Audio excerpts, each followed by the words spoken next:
Welcome to Inspire Campfire, a podcast where ordinary people tell their stories of extraordinary adventure. These are campfire stories meant to inspire the rest of us to light the fire within, get outside, follow our dreams, and return to tell our own stories. Ready? Let's strike the match.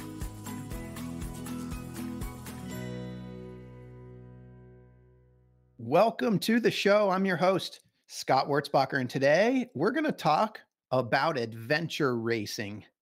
According to their website, the Adventure Racing World Championship takes teams on a journey in exotic locations through over 700 kilometers of trekking, running, mountain biking, kayaking, rope work, and navigation.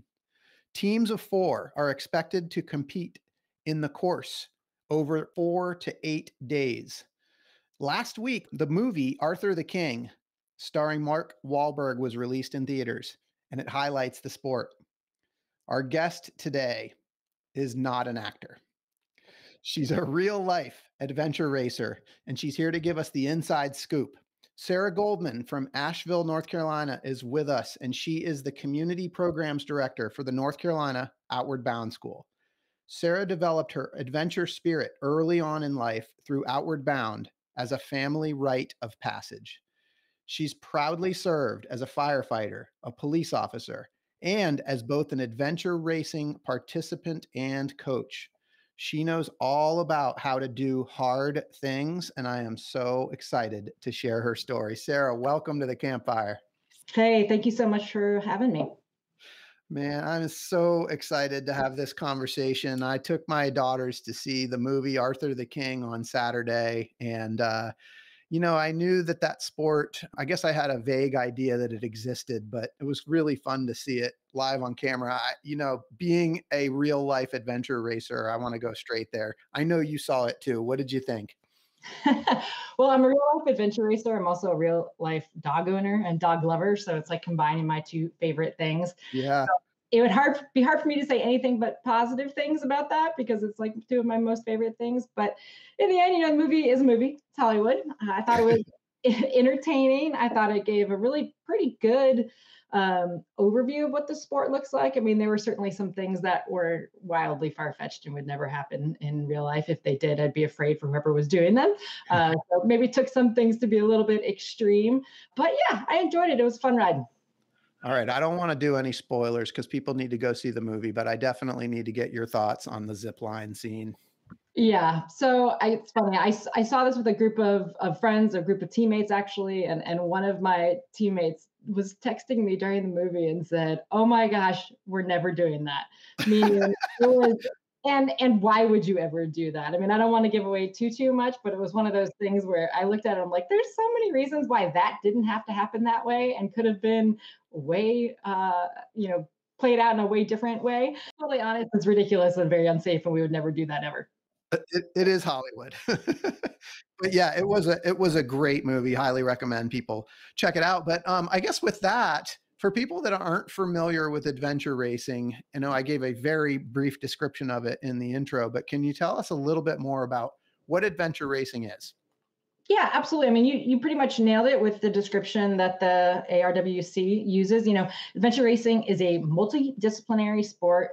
It's a team adventure sport, meaning that you participate typically in groups of 4 that are co-ed. But at this point in racing, it can be kind of any configuration, like a 3-person all-female. We even have a lot of soloists that are racing now. But the true spirit of the sport was the 3-4-person co-ed teams. And when we say teams, it's not a relay. It doesn't mean that one person does one part and another person picks up and goes from there. You have to be with your teammates the entire time throughout the race, which honestly, Arthur the King does a great job of demonstrating how close you have to be during that time and those relationships that form as a result. But it often takes about 3 to 4 disciplines, which normally is some sort of foot travel, so running or trekking, depending on the length of the race, mountain biking, which could be gravel, pavement, or single track mountain biking. Paddling, which can look like a lot of different things. It could look like a sea kayak. It could look like whitewater canoeing. It could look like flatwater canoeing. It could look like pack rafting. And finally, the 4th element, which is really the hallmark of adventure racing, is that navigation, utilizing map and compass to go from point to point along sort of a general predetermined route, but you pick your way as you go, which is all part of the fun and strategy. Yeah, that was really cool, like in the movie, and I'd love the real life piece of hearing about that, because it seems like there's like I mean, in the movie there were transition points, right? Like almost in like Mhm. a triathlon, there's like checkpoints you have to go through, but you can get there any way you want. Yeah, absolutely. And that's typically, I mean, that's exactly it, is you're transitioning between elements. So that's why you have to go to that spot. But what makes adventure racing unique is that it's not a prescribed race course. You don't get handed a map and it says, this is the way you go. You get handed a map with a number of different checkpoints on it, and you choose your route between those checkpoints, which means you've got to make up decisions of, do I want to go this way first? Do I want to go that way first? Is this point going to be worth us collecting or not? And with adventure racing, the team that finishes in the shortest amount of time with the most amount of points is who wins. And not every course is designed that every point can be collected. So you've got to make some sort of strategy choices in that. So say that again. You said not every point can be collected. Yeah, so it's a phrase we use called clearing the course, meaning when a race designer creates a course, they may have in their mind that, oh, this course is going to be clearable, meaning that in the prescribed amount of time for the race, it's reasonable to expect that teams would be able to get all of the points. Some races are created where there's so many points intentionally, they go, yeah, there's no way this is clearable, which means you're going to have to make a lot of choices. So when you see teams out in the woods, you're like, I don't know, how many points do they have so far? How many, is that more or less than us? And is it worth us trying to go get that one out there when we might be able to get that one easily off a trail, or these two might be closer together, but they're off a trail, so the navigation is harder. So it's really just sort of making those choices. And sometimes you don't know what the race designer's intent was. Am I understanding correctly that like each team has to hit every single checkpoint? No, it depends on the style of race. So oftentimes you'll be given, and this is when people start to get kind of overwhelmed with adventure racing because there's so Yeah. many different ways it could evolve. But I would say most race courses do not require you to get every single point. You'll have what's called a mandatory checkpoint, meaning let's say a race director really wants you to go climb that mountain. Well, they're going to put a mandatory checkpoint at the top of that mountain. If you don't get there, you cannot continue, right? Or you're like disqualified or going to continue unofficial if you don't get it. So it's pretty rare to have them have to have all points be mandatory, especially in races where folks are really still learning the sport, because if you can't find one, then you're stuck and you can't really move on. So it's just different types of racing. Sometimes within a particular section, they'll say you have to get all the points, but it, again, really just sort of depends.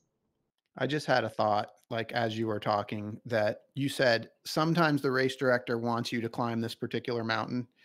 The immediate thought that went through my head was like the Hunger Games. Like how much Well, parallel is it to the Hunger Games? well, I would say we're not, competing against each other to the death. But I would say that, what's cool about when I say, race director wants Yeah. you to, climb that mountain. What's exciting about adventure racing is it takes you to beautiful and amazing places. And the race directors like curate the best spots in this area for you to go visit. And by saying, I'm going to put a mandatory point up there, they're saying you really should go see this and I don't want you to miss it. And Got it. hopefully you'll be there in the daytime and not nighttime, but it's hard to Yeah. say. That's awesome. So you just mentioned some of the locations. What are some of the locations that you've raced in? Yeah, so I've been pretty fortunate. I was able to race. I've raced in two adventure racing world championships, which is the race that's featured in Arthur the King. So I Yeah. did one in Australia, New South Wales, so southeast side of the country, and then I did another ARWC race, the world championship in Wyoming, which was the first time it had ever been in North America, which was actually a pretty big feat for us because adventure racing is not super popular in the United States the way it is in other countries. And then I've been fortunate to sort of go all over the United States, really had some great racing up in New England. There's quite a bit of racing here in the Southeast as well. Like I'm thinking Australia and Wyoming. I mean, Wyoming in particular, does wildlife come into play? Not so much. I mean, you're definitely in very remote areas. And I would say that, the typical, we're in big cattle ranches and that kind of thing. So, actual backcountry wildlife, no more so than anywhere else when you're kind of off the beaten path. But nothing super remarkable. Australia, yes, though. Australia, absolutely wildlife. because everything in Australia can kill you, right? All the snakes are venomous and poisonous, and all of the bugs can bite you, and spiders can hurt you, and everything there is pretty dangerous. So wildlife there is certainly a big piece of it. So what kind of wildlife encounters did you have in Australia? It's interesting. I was really excited when I saw my first kangaroo, which was really, I learned after being there for many more days that kangaroos are like squirrel in the United States, right? They are everywhere. But I saw my first kangaroo actually on a paddling section where there was a checkpoint on a beach. And he was just sort of standing there. I was like, hey, like there's a kangaroo. And then of course we saw, thousands more at that point. In fact, they're like almost like raccoons in the sense that we might be sort of asleep on the side of the road, and like they'll come in and pull food out of your backpack, like right underneath your head. But, they're jellyfish. That was something that was one of the most amazing things I'd ever seen. We were paddling up into this river, and they were basketball sized. Wow. And I swear they took up 70% of the water space underneath us. And I just remember sort of, sticking my paddle in so carefully, because they were very intimidating and scary, and I didn't really want to disturb them. But, spiders there are really dangerous. I had a teammate not a teammate, but a colleague on another team who was bitten by a spider, and team sort of looked at her and was like, well, you're either going to die or you're not, because everything there is so dangerous. But she didn't. And then they just keep going. Yeah. Yep. Yeah, that's wild. Okay, so we're not unclipping from any zip lines, but did you? Do you have any kind of situations that you found yourself in any of these races that you want to share? Yeah, definitely not unclipping from any zip lines. That is true. Also, not just using zip lines that you may find in the woods randomly. Yeah. That's also something we probably wouldn't do. It's so interesting because it's all kind of relative, right? In terms of what's considered a kind of harrowing situation. Yeah. I certainly have been involved in some paddling situations that have felt, kind of right on that edge of this may not be the safest thing we've ever done in our life. Just sort of big surf in the dark with really cold temperatures and being super fatigued. You get lost a lot adventure racing, and the length of the race really determines how much of it you might spend lost. A shorter race, you'll be lost for a short amount of time. Long race, you might be lost for a long amount of time. So I've definitely had some moments of, wow, I'm not sure we're going to be able to figure ourselves out of this one. But we're here talking right now, so you did. You did, for sure. You made it. Yep. I've sustained some injuries during races that caused, some situations that felt a little bit dicey, sort of getting out of that and getting sorted. But it's kind of all fun, part of the fun, Yeah. So how did you get into it? I remember when we were first talking, you made a comment to me. You said adventure racing is the thing I've always wanted to do. So I'm curious if you could share how this all came to be. Yeah, absolutely. It's interesting. I first heard about adventure racing. I feel like I grew up watching adventure racing, the Eco Challenge. Like lots of folks who are currently involved in the sport will say that they watched Eco Challenge as a kid and said they wanted to do that. And as I went back and actually looked at when Eco Challenge came out, I was not a kid. I was probably like 25 when Eco Challenges were out there. But I remember seeing it on the Discovery Channel and being like, I want to do that. I want to do that someday. And then just sort of it kind of fell to the back, as a lot of things often do. And then when I had an opportunity to jump into it, I took it. I was just really excited to do so. So it was one of those things that you saw and you're like, man, I've always wanted to do that thing. So you saw this thing called Eco Challenge at roughly age 25 maybe, and said like, I want to do that. But there had to have been something deep inside that even got you excited about turning that show on and watching that. Is there more to the story? Like what led up to that excitement at age 25 when you saw that this was a thing?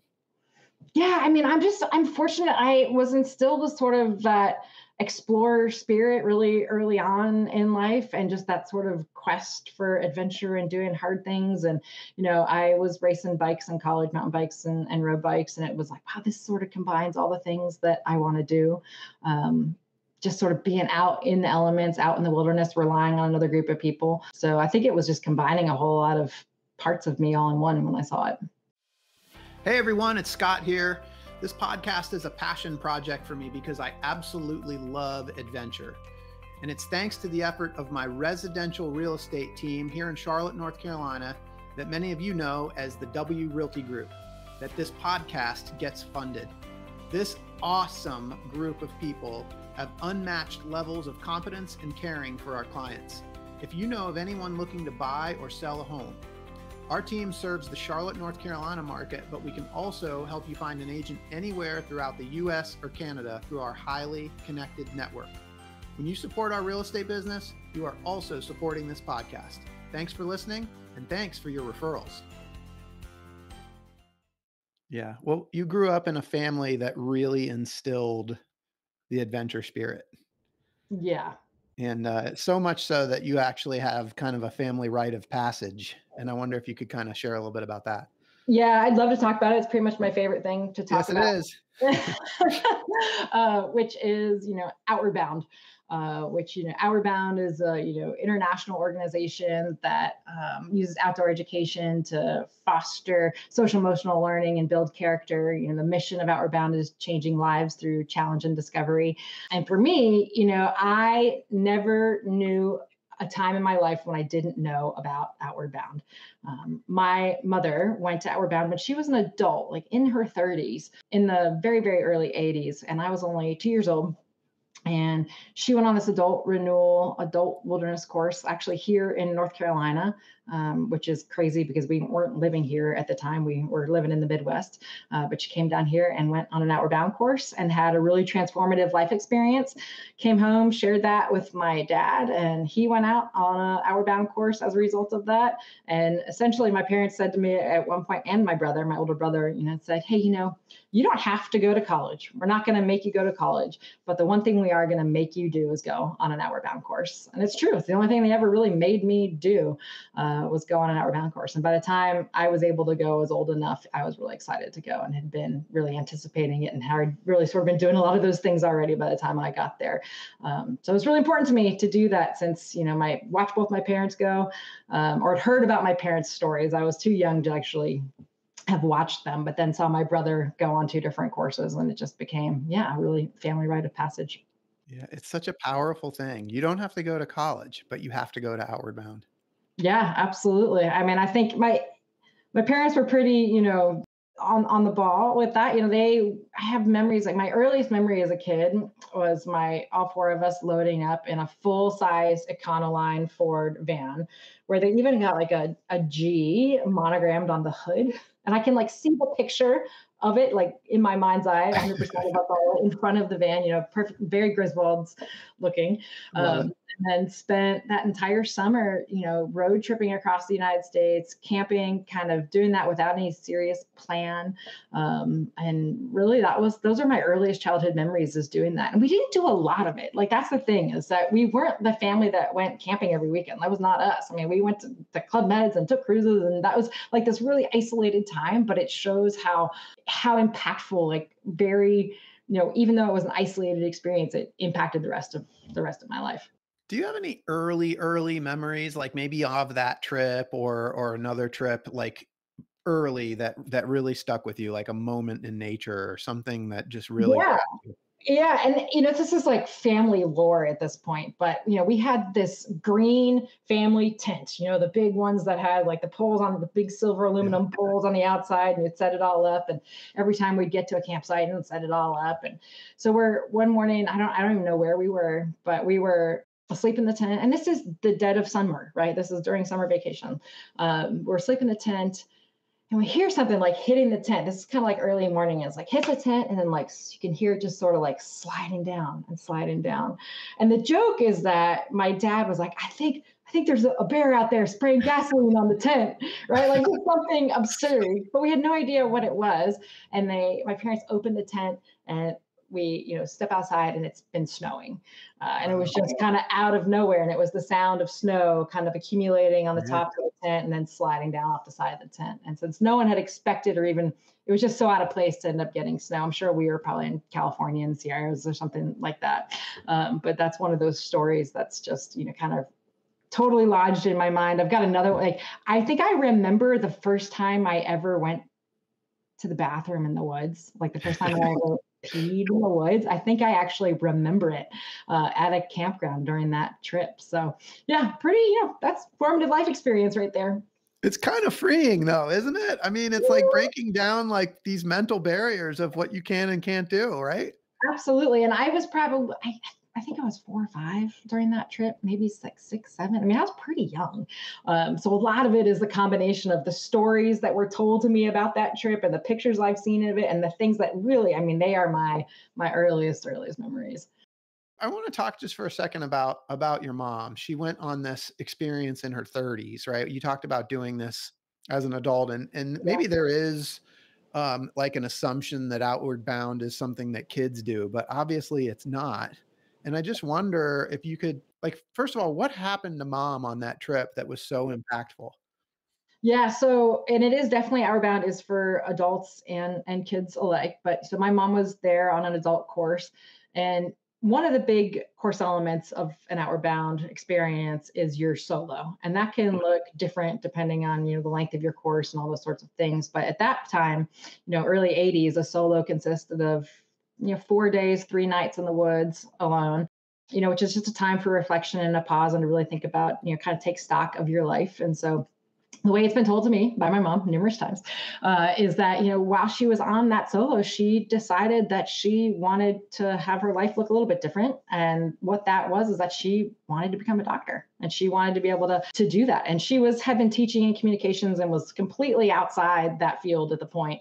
And so she came home and she, over the course of the next couple of years, she, did her post-bac, all those things, and then ended up applying to and going to medical school and becoming a physician, while I was a teenager, right? So she really made this huge transformative life change as a result of kind of the reflection and the opportunity that she was able to think about and have clarity about her future that came as a result of being on her solo at Outward Bound. Yeah, it's amazing. Let's stay with the Outward Bound as an adult, because I think one of the reasons why I love the Outward Bound organization so much, it's just so aligned with what, my whole passion is on this podcast, is helping people step outside of their comfort zone and listen to that voice inside that calls to adventure. So, for people that are listening to this podcast and they like this idea of adventure, Outward Bound is such a great place to get started. And I also think it's really unique because it's not an outward bound trip. It's not an outward bound expedition. They're specifically called outward bound courses. So I wonder if you could just talk about that, speaking directly to the adult that thinks I couldn't do that, I'm too old. Yeah, absolutely. So, first and foremost, Outward Bound is an educational institution, and everything that we do has educational outcomes. It's not about being a guided trip or, going out to have just sort of an entertaining, adventurous experience. That is a part of it. But what we really want you to do is have experiences that you can learn from, and we create the conditions and the container for that learning to happen so that you can take what you find out about yourself and what you find out about teams and groups and take it back into your actual life as a human in the world away from Outward Bound. So that's sort of one of the things that really makes it different is this focus on the lessons that you learn and how you can transfer that into your daily life. And we do that with adults in a way that's accessible, right? Like we're not out here trying to hike as many miles as we possibly can in a day. We're not out here trying to paddle as many miles as we possibly can. It's about modulating the challenge and making it appropriate for the group. Every adult that comes on an Outward Bound course, or 99% of them, all have that same fear and that same concern of whether or not they think they can do it. And we want you to feel like you can do it. We want you to do it, right? Like our spirit's not there to like break you down or any of those things. Like we want you to feel lifted up when you leave an Outward Bound course. Yeah. So does everybody come out of an Outward Bound course ready to take on adventure racing? If they've gone on a course with me, they probably do because I'm pretty excited about it and I talk about it. No, not necessarily adventure racing, but they are often, in proportion to what they did on course, ready to come on and take on whatever challenge it is in their life that they're facing. Yeah, something bigger. So now let's go back to mom comes home and she tells you about it. It becomes this rite of passage. From my perspective, it almost seems like something happened on that trip where she sort of almost felt like this awakening. And she said, like, I want my family, my kids to experience this same awakening. So did you have that same experience when you went on your first Outward Bound trip? It's tricky because when both my parents did their Outward Bound courses, they were completely novel experiences to them. And many people that come on an Outward Bound course, it is a novel experience. And that's part of the idea is that it's this really unique pattern interrupt, very different thing. So I went on my Outward Bound course when I was 14 and a half. It was the summer between eighth grade and ninth grade. I went on my first backpacking trip when I was 9 years old. So by the time I got to my Outward Bound course, it was like it was not quite as novel of an experience. So I can't say that I had that massive awakening, except for the fact that it was confirmation that I was absolutely in the right place doing the right thing. I love it. Okay. So this is like giving us a glimpse of this adventure spirit that you developed as a kid and as a teenager. And then you see this show at age 25 and you're like, I want to do that. And I have to believe that it's sort of the confidence that you've built over time and doing these things out in the wilderness that kind of made you be able to say like, I think I can do that. So I'm curious, like how you got started. You saw the show and that next thing you know, you're an adventure racer. How do you go from watching a show to becoming an adventure racer? Yeah, I mean, there was a good decade in there where I wasn't adventure racing, at least maybe more than that, because in reality, it was probably more like I was 20, not 25. But, it was something that had just been like a kernel in the back of my Yeah. head. But because of that, instilling of adventure, I had been participating in adventure sports and adventure activities, throughout my life, throughout the rest of my like adolescence and into my 20s and 30s. I was climbing and mountain biking and doing all of the different disciplines, just never putting it all back together.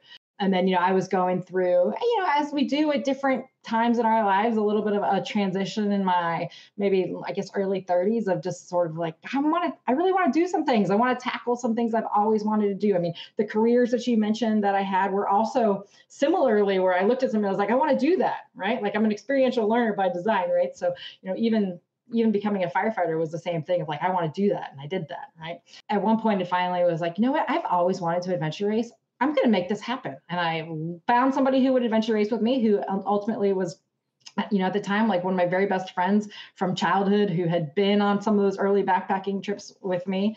And she was an athlete. And I was like, hey, we should do this. Right.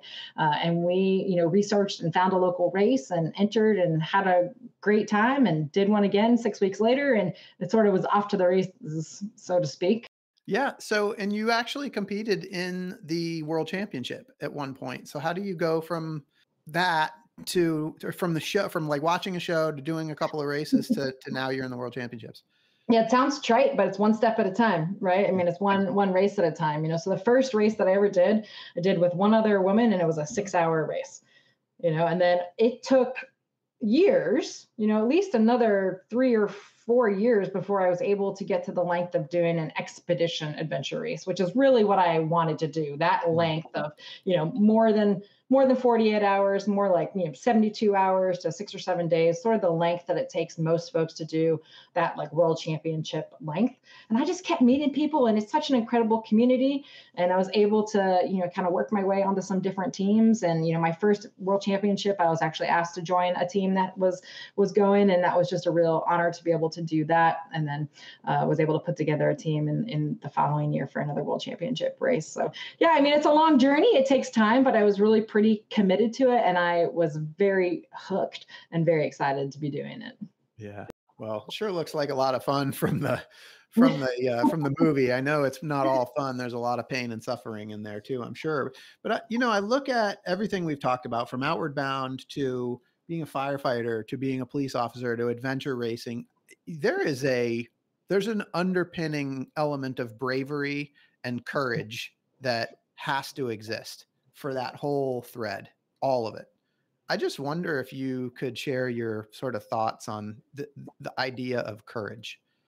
Courage is one of my like personal core values. It's something that I personally want to center in my life in terms of making courageous decisions. And it's funny because not a lot of people could probably name their personal core values, but because of the work that we do at Outward Bound and all those things, like it's something that I can certainly do, and I encourage people to go through that process for themselves, because being able to have those guideposts for how you want to live your life is really important. So courage is one of those things, and I think for me, when I think about this idea of I want to go do that, having the courage to know that I may not be able to, and that there might be a failure involved in that, or I may not be the best, because I'm certainly I am not the best adventure racer. I was not the best firefighter. I'm not any of those things, right? But just that courage to try and to take those risks is something that, that risk-taking element has been something that, came probably as a kid as well. And watching my mom take this giant risk of completely changing her career midstream already with 2 kids on board, which was not something that you did in the 80s and early 90s. There's a lot more of that now, but, she really demonstrated that risk and was obviously successful in that. But I would say it comes from that ability to, be brave around that. Brave's a weird word to me, but I do like the word courage. Yeah. So I like to go deep on this podcast. I'm curious if just for me and for listeners, how would you define the word courage? I think there's a level of confidence in knowing that you'll be okay no matter the outcome of what happens. And, everything that we've talked about, and I think this is a good point to say this, is that like everything I've been able to do in my life, this courage, this risk taking, this doing really, adventurous things, is because of the privilege that's been afforded to me to do those things, right? I have to go seek out challenge and hardship and all those sorts of things because it's not a part of my everyday life. And that's not lost on me. And I'm really grateful for that. I try to steer away from using the word suffering when we talk about it's adventure sports like this. And there's so much pride for, a lot of racers like, oh, I'm going to go out here and suffer today. And I'm like, you know what we're doing is not suffering, you guys. It's not real suffering, right? So just like drawing the awareness to that piece of it. But yeah, I think that idea, and I guess I say that in the sense that courage to take the risk and the self knowing of I'll be okay, regardless of the outcome, is I think something that really defines courage for me. I love that perspective. Thank you. And, because you brought it up, you've got these core values. I'm curious, what are a couple other of your personal core values? Yeah, I've really kind of whittled it down to 2 because I feel like kind of everything can fall into those categories, but it's really courage and leadership and how I show up in a community.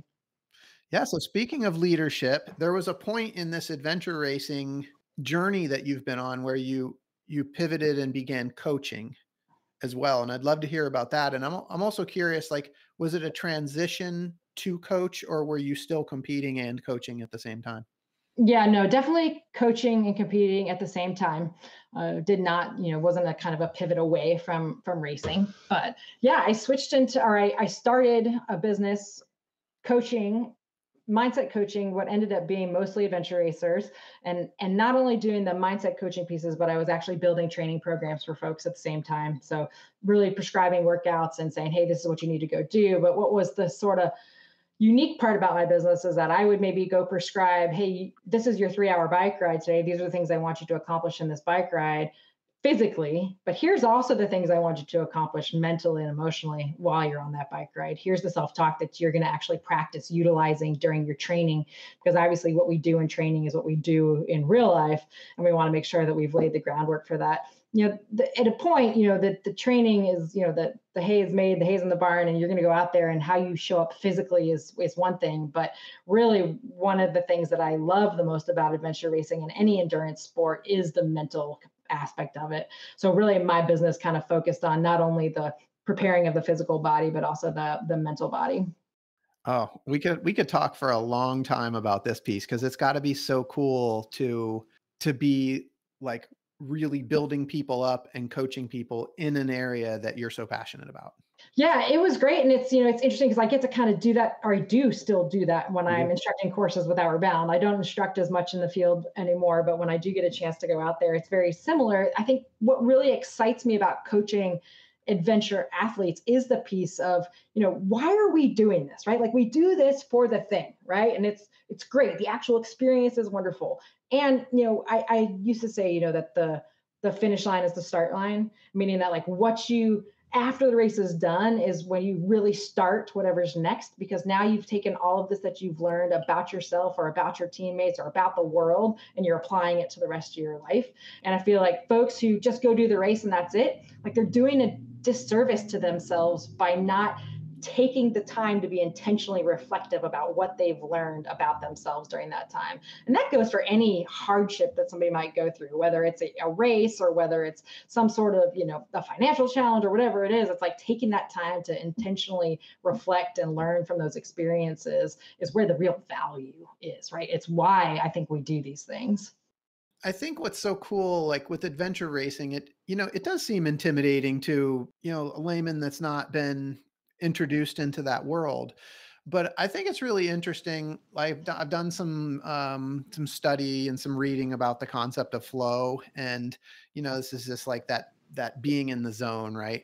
And there's this thing called the challenge skills ratio, which you're probably familiar with, but it's, a trigger for flow. But it's like, if a thing that you set out to do is below your skill set, it's kind of boring. It's like, it doesn't really, but if it's too far beyond your skill set, it becomes overwhelming. And so it's like matching the challenge with the skill. But when you go and you do something hard, you have like your kind of limit raises, right? And so like for somebody like you that started as a kid doing something like Outward Bound, and then I'm sure you've had all kinds of experiences in the police force and as a firefighter, and then adventure racing. I mean, you're constantly like raising that bar, and it's something that happens over time. It's not something you just step into. Is that fair? Yeah. It's interesting. They call it like that Goldilocks zone when Yeah. Atomic Habits, he kind of refers to it as that Goldilocks zone where you're supposedly it's like the actual number is like 4% or something like that. Like if you're like 4% doing something that's 4% more difficult than your like actual skill level, it's like that's when you are totally engaged and completely focused because that's the level. Otherwise you tune out or you tune out because it's too hard.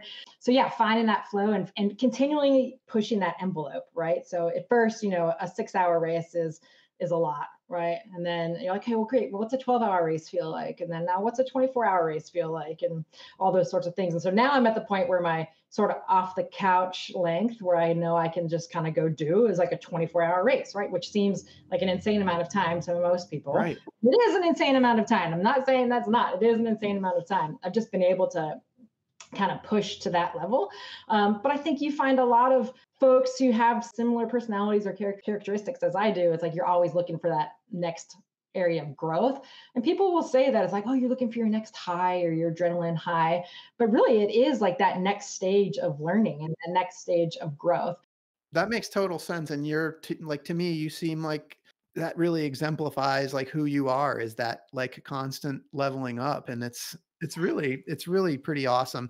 Your coaching company called Action First. Wonder if you could talk about that. Yeah, I'm still doing some coaching, not anywhere near the volume that I was, because when I was racing and kind of coaching full time, the Outward Bound opportunity came to me, which felt very serendipitous in life. So I transitioned into Outward Bound and coaching much less as a result of that. But Action First came as sort of both a physiological and a philosophical way of looking at things. I mean, how many people can relate to you have had a really busy day at work? You've been, sort of super hyper vigilant about whatever's been going on. You've been very focused and you get home and you kind of hit that couch and your nervous system is like, you rest and digest, right? Like we were all the way activated at, fight or flight mode. And then we're now kind of, okay, now I'm on the couch and I'm rest and digest. And we try to, regain back to that normalcy of sort of that middle state of not being triggered in either one of those ways. But honestly, in order to get sort of out of rest and digest, you've got to give yourself a little bit of a boost, right? And that normally has to come from your brain as opposed to your body. And so the idea was that take that action first, right? And that gets you moving and off the couch, and then you're able to stay in motion. So really it was that idea of, it's really easy to stay on the couch and you've got to make yourself get up and go. And there's nothing no one else who's going to do that for you except yourself. And your coaching company has a great tagline. Yeah, the voluntary pursuit. Can I say it? I don't know. Come on. The voluntary pursuit of shit that's hard, right? Yeah. Right. And deliberately going out there and choosing discomfort. And, it's basically the same thing at Outward Bound, right? It's like we're choosing to be uncomfortable and we're choosing to embrace that discomfort because we know what can be gained as a result of doing it. Yeah. So I really love this. And I think we just kind of talked a lot about it with this 4% Goldilocks zone and the constant up leveling. You have an intensity about you. that almost makes you appear immune from fear and doubt and vulnerability. I'm curious if you could talk about how those things show up for you. Well, I'm not, first of all. I have all the fears and all the doubts and all the vulnerabilities. Yeah, man. I mean, I think it's one of those, it's what people say all the time, right? Like that fear the thing, you do it anyway, Yeah. I have a lot of fear. I have shown up on start lines at races and thought to myself, oh my gosh, I should not be here. There's 1,000 reasons I should not be here. I haven't trained enough. I'm not experienced enough. Whatever it is, I'm not enough. I'm not enough. Right. I mean, you might look at me and be like, oh, you've done all these cool things and all that. And like, yes, intellectually, I know that's true. But I still, as a human middle-aged woman, sit there with all of the I'm not enough, I'm not enough, I'm not enough feelings, right? So I think it doesn't matter who you are or what you do. Like those things are always present. And it's just a matter of like what you do with that when you see it and you hear it in your brain. Sarah, when you think about all of this, like from Outward Bound, your career, the adventure racing, and you kind of reflect on like the whole experience, and I know we're not done yet, but up until this, what are you most proud of? I'm most proud of the hard decisions that I've made in my life to create significant change. I was a firefighter for just about a decade, and leaving that job and not necessarily knowing what was next, because I didn't know what was going to come afterwards. I just knew that I needed to do something different. I love that job. I love the people. I love the community. And I knew I didn't want to do it for the, next 20 years. And the way the pension worked, it was kind of like either stay or go sort of a situation. But making those big choices, and they've worked out well for me. Like I've obviously been really fortunate. It comes back to a lot of that privilege, right? Of being able to say, I'm going to make what was for me a hard choice to transform my life and change that. And I'm proud of the fact that I had the courage and was willing to take the risk to do that. What is it like for you where this story almost kind of begins with Outward Bound, and now here you are, you find yourself as community programs director for the North Carolina Outward Bound School? Like it kind of feels full circle to me, but like, what is that like for you? Yeah, I mean, it still often will blow my mind that I am where I am doing what I'm doing. Like I said, we lived in the Midwest. I ultimately moved to Virginia before I came here to North Carolina, but, we were in the Midwest. My mom came to Table Rock just by chance because that's when the course dates worked out for her. I moved to Asheville not because of Outward Bound, because of something else. And so the first time I saw Table Rock, I was like, oh my gosh, like this is the Table Rock that my mom told me about, right? Like and then when first time I walked around that base camp, I was like, I can't believe my mom's been here. This is so crazy. So yeah, when I wake up and I talk about Outward Bound and I think about Outward Bound, I'm like, of course I work for Outward Bound, right? Like, I didn't ever really intend to. Like there was never this point where I was like, 17 and I'm gonna go to college and I'm gonna become an Outward Bound instructor. It found me again in life while I was going through another transition. And so it really, there's a lot of serendipity in it. Yeah. I mean, Outward Bound, I'm a huge fan, amazing organization. And as I think about it though, like what an amazing fit. Like they are so lucky to have you. Thank you. Well, I'm lucky to have them for sure. It's mutual. Yeah. What do you want listeners to know about Outward Bound from this experience? Like how they can connect with it? Is there anything else that you want listeners to take away from this episode with regards to Outward Bound? Yeah, I mean, I would just say that Outward Bound provides a number of different types of opportunities, and it's for everyone. Some people have a misconception. I think there were some movies in the 90s where somebody went like sent away to Outward Bound for rehab, and it sort of got that, got that connotation for a long time. It's not that. Right. So Outward Bound is available to kind of anyone. There's lots of different ways to experience Outward Bound, whether it's a day program in a city like Charlotte or Atlanta, or if it's a, 70-day semester expedition, during a gap year, is kind of everything in between. Outward Bound is also a nonprofit, which is something that a lot of folks don't necessarily realize either. And because of the support of our donors, we're able to provide a lot of scholarship funding to our students as well, especially at the North Carolina Outward Bound School. So, we try to make these experiences as accessible as possible to people, both in like what the actual activities are and, by providing financial support to do that. So I would say if you're just a little bit curious about Outward Bound, take a look at our website, take a look at someone maybe who who's been there, and ask more questions, and know that it's all, we want it to be achievable for people. So while I know it's intimidating, it is something that I have watched folks from all different walks of life be able to find success and have really transformative experiences. And we're often, at the end of an Outward Bound course, kind of instructional staff will look at each other and be like, it worked again. It's like, it's almost like we're surprised every time, when we hear what our students are saying as they're leaving. It's like, yeah, it just works. So I would say take a look and learn more and get curious. Are there any like transformational memories, like experiences that you've like witnessed, other people that have taken the course, and like, a transformation that you've witnessed from them and being on the course? Yeah, I would say that I have seen with adults specifically, I've done a lot of work with adults in my career. You can get a whole lot of change out of an adult in a really short amount of time because it's such a big interrupt for them in their life.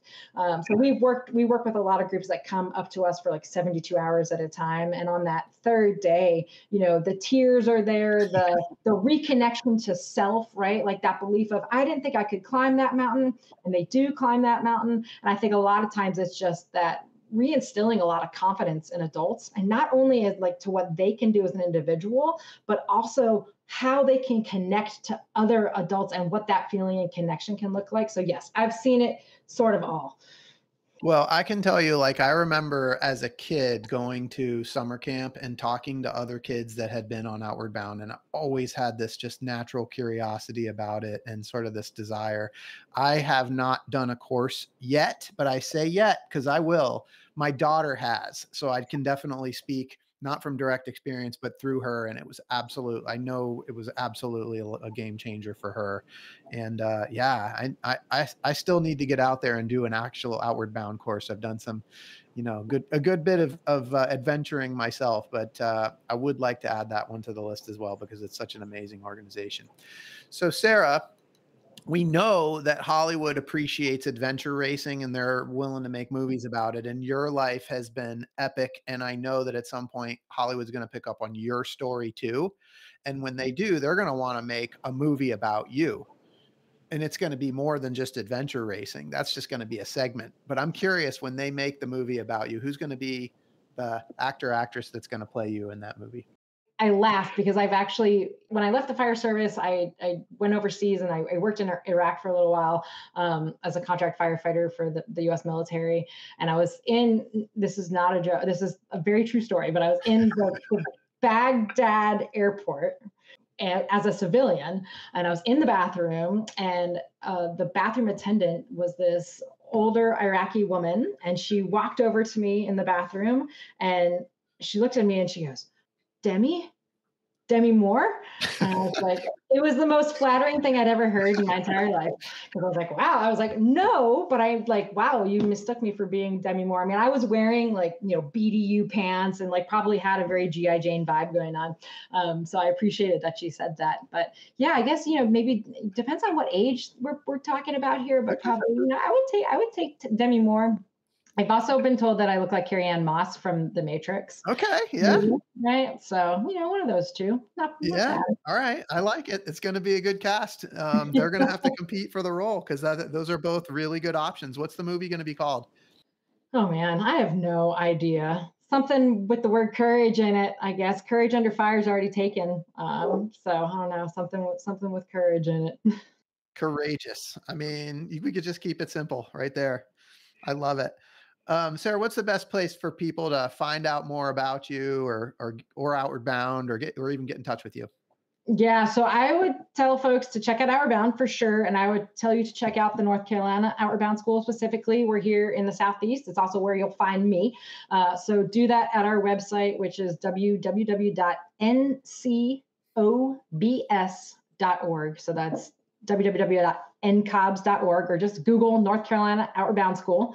And then if you're looking for more about me and my coaching business, you can still find that at Action First, all one word, .net. Awesome. Actionfirst.net. Sarah, thank you so much. This has been so much fun. This has been just such a great conversation. And for those listening, I hope you've been inspired today as much as I have. I hope Sarah's story has encouraged you to listen to the voice inside that calls you to adventure, because we want to hear your story next. If you have a story to tell or just need a nudge to create one, please send me an email. We'd also appreciate it if you'd help us spread the word by leaving a review and sharing or tagging Inspire Campfire in your social media. And until next time, I want to encourage you to get outside. Thanks for listening. Sarah, thank you so much for being here. My pleasure. Thank you.